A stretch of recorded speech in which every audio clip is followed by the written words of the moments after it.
बाहर में जाए motivational this is personal bro कसैसँग जज गर्नु छैन मलाई कसैसँग कम्पेयर गर्नु छैन मलाई हिजो जे थिए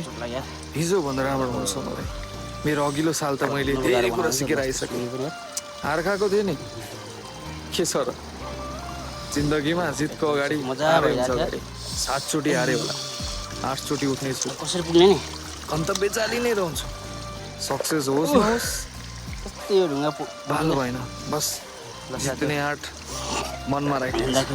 हिजो भन्दा राम्रो हुनु छ नि अघिल्लो साल त धेरै कुराहरू सिकेको भोलि के छ थाहा छैन मलाई भोलि छ या छैन पनि थाहा छैन मलाई कसैसँग जज गर्नु छैन मलाई हिजो भन्दा राम्रो हुन्छ त्यो छिमेकीले अझै पनि भन्ने गर्छ क्या राम्रो भए म राम्रो भए उसको छोरा उसको छोरी मेरो जजमेन्टमा हुन्छन् उनीहरू नराम्रो भए म जजमेन्ट गर्छु क्या उनीहरूलाई कि हेर उसको छोरा हेर उसको छोरी भन्छन् नि so this is the life this is the reality सोसाइटीको काम के हो भने तिमीलाई always they will push you back so हिजो भन्दा राम्रो हुन्छ मलाई मेरो आमाको आस ममा छ आमा रुँदै भन्थ्यो कि मैले त रुँदै संसारमा आउँदा मृत्युलाई जितेको थिएँ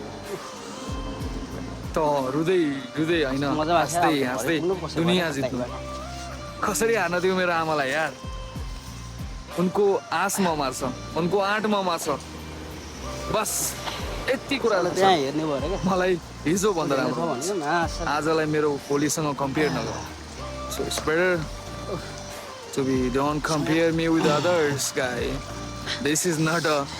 motivational bro this is the reality this will be the reality this is the reality हिजो भन्दा राम्रो हुँदैछ बस भोलिको दिन थाहा छैन आज के थियो who cares money will matter the success come from the money मेरो आमा मेरो आसमा छन् कि छोरा सफल भएर आउँछ